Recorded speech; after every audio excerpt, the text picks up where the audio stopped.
Welcome to the next chapter. The topic that we're going to be talking about today is one which you may, if you're in your 70s, like the two of us are today, may have already had experience in, and it's caregiving. And you may have been helpful to your parents as they declined and died, or you may have helped a friend, or you may, like Danforth and I have done, is care for our husbands as they declined with Alzheimer's over a period of time. I wanted to mention that there is no right or wrong about this, and no two cases of Alzheimer's are the same. And I want to introduce you to Dot Danforth. And I also wanted to say that we were not friends when we began this journey together, and became fast and furious friends because it was so important to the two of us to be able to have someone that we could call up and mention and talk to and cry and commiserate with, and for certainly to also to laugh with. And so we both were going to recommend that if you're in this position, and most women one time or another in their life do find themselves in it, that you look for a likely person who's doing the same thing. Dot, I'd really like to begin with you talking a little bit about how your husband was diagnosed and how long it took, and and then just give the story about it all. Well, when my husband was diagnosed, 2 previous years to that, he had exhibited some strange behavior, and as his wife, I would scratch my head and say, gosh, this just isn't my husband. And yet you begin to doubt yourself. Are you being unfair? Are you being unkind? Until other people started noticing things with Nicholas that just weren't adding up. My youngest daughter is a psychiatrist, so she too had noticed it and said, Mom, time has come for us to get a diagnosis. So off we went to Boston, and my husband is a psychiatrist himself, and he was tested, and very cleverly he had given these tests to many of his patients, so he in a way knew what was coming. The diagnosis was conclusive. He indeed had Alzheimer's. So we started on the journey, and at first there were a lot of tears and a lot of laughs, and I can remember one particularly humorous situation where we went to the Orvis flag store, and he found a dog collar and a leash, and he put the collar on himself and the leash, and he came over with the leash to me, and he said, okay. He said, this is how you're going to have to take care of me from now on in. Oh my God, that's so poignant. I know. And I mean, he had such a great sense of humor all throughout this. And then the disease itself takes so much dignity away from a person. We had gotten to the point where he could no longer make decisions. He could no longer drive. He could no longer do much of anything for himself. Can I just interrupt for a minute? Of course. In terms of your decision about where to keep him, did you two talk about this, or had you decided, or just tell us a little bit about that piece of it? I mean, well, when we first moved to Vermont in '95, we had purchased a long-term health care policy, which I thought, well, we're never going to use that. At any rate, when this began happening and I was caretaking and just getting exhausted, I had a caretaker come in twice a week for 3 hours, and that was fine. But as I say, as the disease progressed, I just was 24/7 a nurse. And so you're there also all night long. Oh, with him. yeah. Is he awake at night, or is he? No, he slept during the night. But I thought it was a natural for me. I was not only a nurse, I was a hospice nurse. Yeah. I mean, it made sense to me that I could do this. Yeah. But then the fatigue, the exhaustion, it was beyond fatigue. And so open-ended. Oh, yeah, yeah. It made me realize I needed help. So I had him at Fillmore Pond for 6 months, and this is where the long-term health care policy came in. It's almost like he was so fortuitous that he insisted that we take this out, and that gave me the necessary break So he was rapidly deteriorating, and I knew that, and they had said to me, actually, he now requires a nursing home.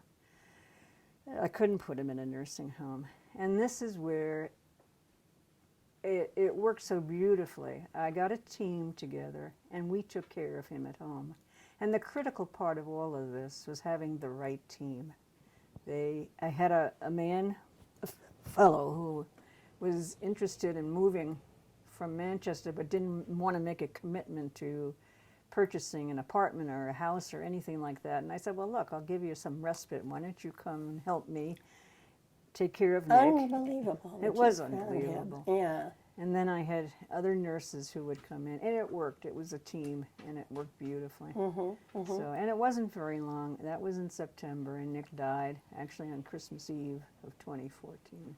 How long had you been caring for him? I mean, the way you're talking about it sounds like it was a couple months. It wasn't like that. Oh no, we were at this for 7 years. That's what I thought. Plus the 2 years when I was still curious whether we even had a problem. Yeah. Yeah, so, we're talking almost 10 years. Right. Yeah. Uh-huh. Yeah. And so, besides having help in your house, what did you do for yourself during all of this time to just kind of keep the pitcher full? Well, did you go out to dinner with friends, or how did you nurture yourself? I did go out to dinner with friends, but when this gal would come in the daytime for my respite, I'd actually go over to the library and sit there. Just the peace and quiet was so therapeutic for me. So you just needed to get away. I didn't want to do anything. Right. And did Nick resist you when you left? I mean, did he want you just to stay with him all the time? No. So that was good. It was some part of him that understood what was going on. Yeah. In fact, when he was at Fillmore Pond, he wanted out of there, and he began acting out. So he wanted to come home. There was no two ways about it. And I sort of remember when you brought him home, and did he then his bad behavior just kind of calm down? Oh, yeah, absolutely. I'm sure, yeah. Yeah, and of course, as you can well imagine, he was on drugs, and they kept him fairly well sedated also. So it was, a combination of being in his own home and the drugs, but it was a very smooth transition. And he got to the point where he was no longer mobile, so we knew the end was near, and he died very peaceably. Tell me a little bit about his giving up driving. That's always a biggie. Oh, that was huge. Yeah. He made a U-E, and he got hit by a car. He was going to the Wayside store, if you all know where that is, and totaled his car. And we were so lucky that no one got hurt, but I told him he had to give up his driver's license, and he said, well, look, anybody could have had that accident. It was her fault. And I said, no, it wasn't her fault. It was your fault.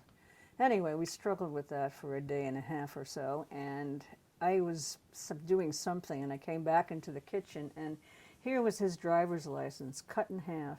Oh, wow. And he had a smiley on a sticky, and he had stuck it on. He was so compliant. He was. I mean, Not when he was guy. at Fillmore, but when he was home. Right. Yeah.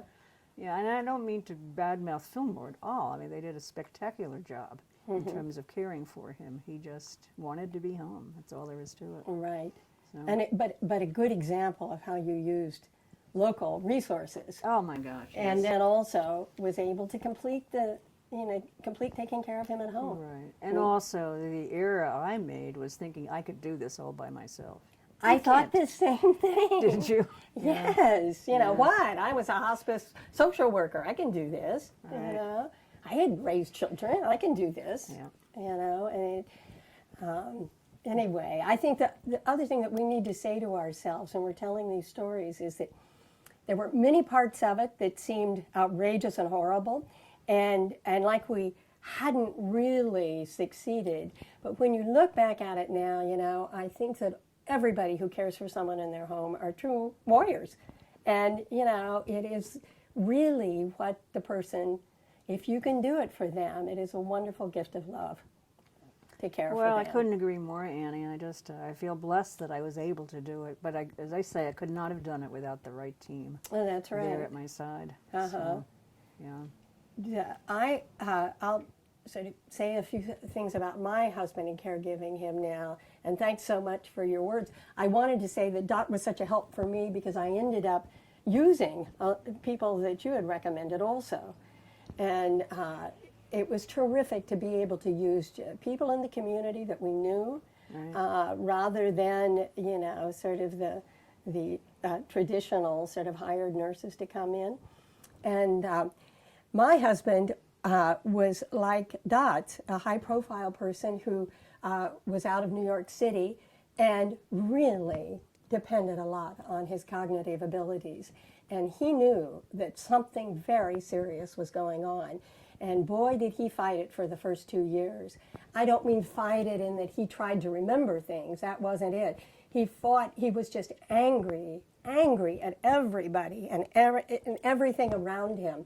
And often the innocent people would take the brunt of it. He had no hesitation about just lashing out at them. I often took the brunt of it.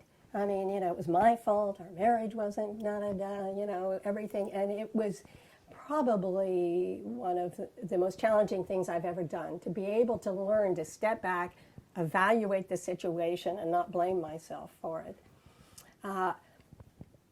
It really came to a head for us when we were vacationing in France, and his sister and myself and Alvin would often rent a house together. And we were renting a house together in the south of France. And his behavior became just unbearable. And oddly enough, when he would sort of lose it and get angry at people, there was always a grain of truth about it. It was the extreme that the pendulum swung that was just so outrageous. And we had a septic system problem in the house, but what he ended up doing was like calling up the real estate broker non-stop. I mean, every 5 minutes, and demanding that she come over. And, you know, she wasn't answering her phone after a few of these sort of irate phone calls. Throughout the entire vacation, his sister and I was just so lucky that she was there, because she and I were able really to talk seriously about it. And she agreed with me as another family member, that, you know, it was time really to get a diagnosis or to talk to a doctor seriously about his behavior. The vacation ended up, we all wanted to come back early and couldn't get reservations on the plane. He wasn't talking to me, he wasn't talking to her, which is so unusual. We were the two people he most adores.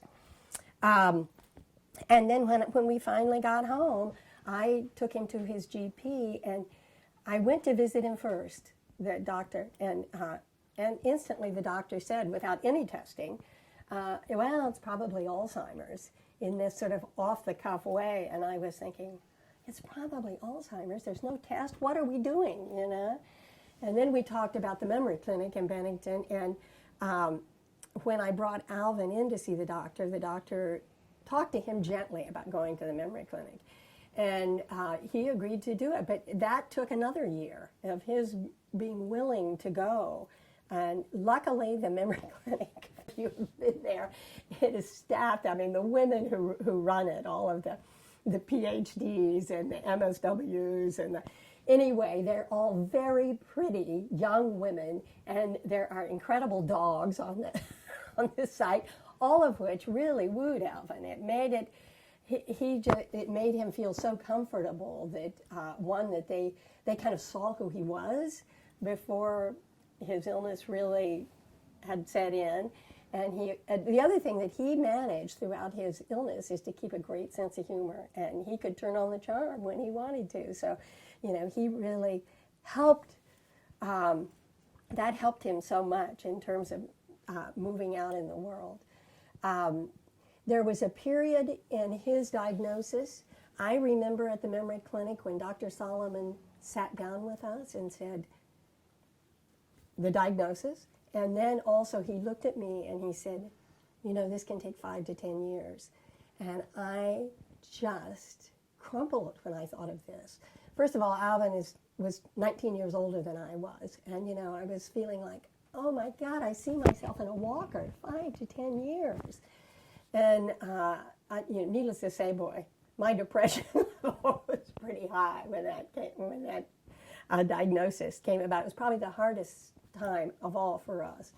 You know, Annie, when you say that, that brings up a Kubler-Ross book talks about denial, anger that you're referring to, bargaining, and then depression, and eventually acceptance. And this information can be translated to all of life's dilemmas or tragedies or situations, or wherever you're trying to cope with a very difficult situation. It's not just for the dying. But I also found that I needed a mantra. Now, when I was going through the depression aspect of this, I was seeing a therapist. And he said to me the most wonderful thing. He said, try not to be the person that you are now, but be the person you were meant to be. I love this. Which really held me in good stead so many times when I was just so down and out and depressed and saying to myself, oh my God, I just can't keep doing this. I'd think about that, and sure enough, you know, it was re-energizing. I could go on. And I want to add in about that. I went to a workshop in Santa Fe last summer, which was talking about sort of caregiving. And one of the points that they brought up is that also, you know, the moments that we think that were the worst, the messy moments, and you and I had a lot of those with our husbands, like when he would fall or I would fall, or, you know, and I'd scream at him or whatever. If you look carefully at those and really sort of delve into it, often they were the most intimate moments with my husband. oh yeah. And, you know, even if we're lying in the grass out here, after I've told him not to walk over there, and he did it, you know, but we're together and we start laughing, and I reach out and put my hands on his face, tell him how much I love him. And you go, those are the things you remember now. Yeah. That there were moments when I felt that Alvin was like living with one foot in the spiritual world.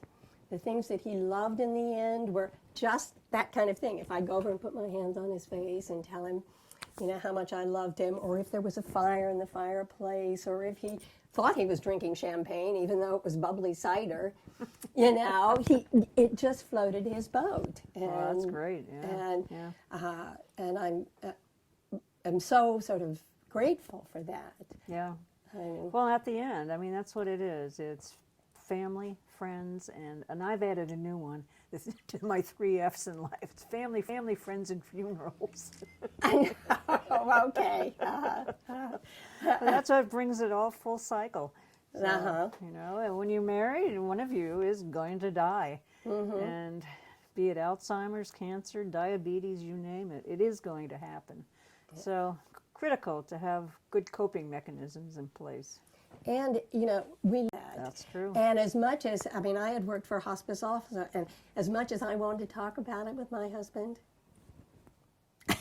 he was not going to talk about it. That's interesting, because we spent hours talking about it. Well, that's great, and I'm sure that makes that easier for you. Yeah, It was just a conversation stopper. The other thing that he would never do is the medical profession wanted him to be safe. And they wanted a bed down here in this living room. And I actually did bring a bed down here once, but when he saw it, I knew the way he looked at that, he was never going to use it. He would never use a walker, even though he had walking problems that were very serious in the end. He just refused to sit in a wheelchair. And all of those things made it difficult, but he was not going to be compliant. And I had also wanted to mention this book, the book Being Mortal, which has been on the bestseller list for a long time. And one of the things that he talks about is how the medical profession wants us safe, and often to the detriment of our lifestyle in the end.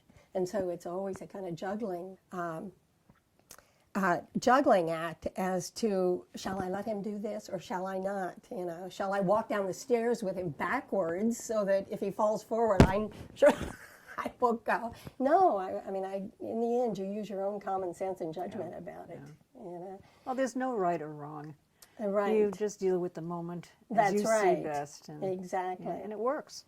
I also wanted to mention a book that I did during the time, and that is called Walking the Tightrope, A Caregiver's Struggle with Balance. You know, I thought at the time that I was keeping my pitcher full, but I think I was lacking. But I separated this book into 2 parts. The first part were sort of what actually happened with him that made it difficult for me. And then also, the second part was things that sustain.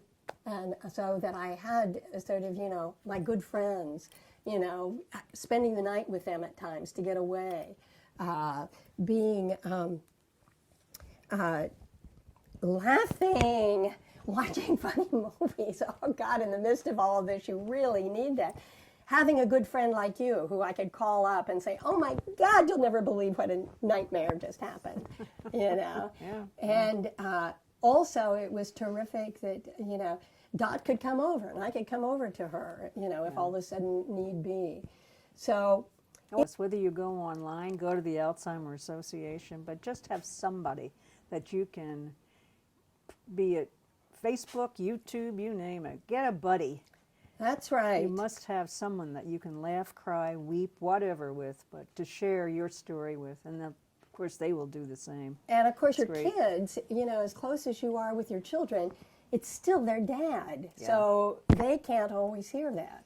I mean, but anything else we need to sort of say, I'm sure I'll think of a million things after this is over. But ultimately, I think you and I both feel that we did a great job and we need to pat ourselves on the back. There is only one other thing that I would like to mention before concluding, and that is that on Christmas Day, Alvin fell in the bedroom, headed for the bathroom, and it was completely dark. We had had a power outage, and I was down getting a lantern for our bedroom, and in that fall, he ended up breaking a hip. The next 3 weeks, he was taken to Albany Med to have a hip replacement, and he also ended up at the Veterans Administration for skilled nursing care. The other thing that I need to mention is that in the last 6 months of his life, I was quarantined to the house because I had undergone a stem cell transplant. So I was not able to go to the Veterans Administration to be with him.